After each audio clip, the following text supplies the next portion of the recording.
বিসমিল্লাহির রহমানির রহিম। আসসালামু আলাইকুম প্রিয় ভিউয়ার্স। আজকে আমি একটি গল্প শোনাবো। গল্পটির নাম দেশলাই। 3 অপরাধীকে 5 বছরের জন্য কারাদণ্ডের শাস্তি দেওয়া হলো। বিচারক তাদের প্রতি সদয় হয়ে তাদের একটা সুযোগ করে দিলেন।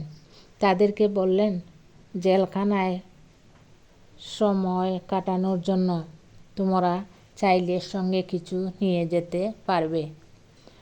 তারপর বিচারকের কথা মতো প্রথম অপরাধী সঙ্গে নিল একটা খাতা আর কলম, দ্বিতীয় জন সঙ্গে নিল একটা রেডিও, আর তৃতীয় জন নিল বিশাল এক বাক্স সিগারেট।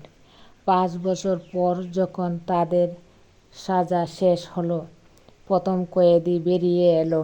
দেখা গেল জেলখানায় তার সময় ভালোই কেটেছে।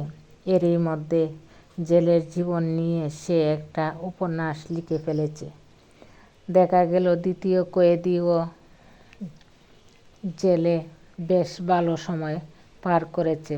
জেলখানায় বসে বসে রেডিওতে গান শুনে তার চমৎকার সময় কেটেছে।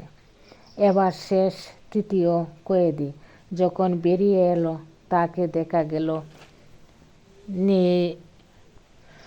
বিবস্ত্র অবস্থায়, চুল উস্কো খুস্কো, উন্মাদ প্রায়।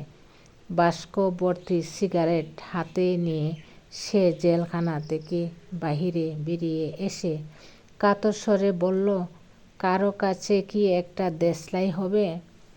প্রিয় ভাই ও বোনেরা, যে কর্ম করবে সে তার কর্মের ফল অবশ্যই ভোগ করবে। যেমন এই 3 কয়েদিও তাদের নিজ নিজ কর্মের ফল তারা ভোগ করেছে। তুমি ভালো পথে চললে তোমার অবশ্যই ভালো হবে, আর খারাপ পথে চললে অবশ্যই তোমার খারাপ হবে। এটা এই পৃথিবীতে সবাইকে মেনে নিতেই হবে। ধন্যবাদ সবাইকে। আমার এই ভিডিও ভালো লাগলে লাইক, কমেন্টস ও শেয়ার করবেন। আসসালামু আলাইকুম।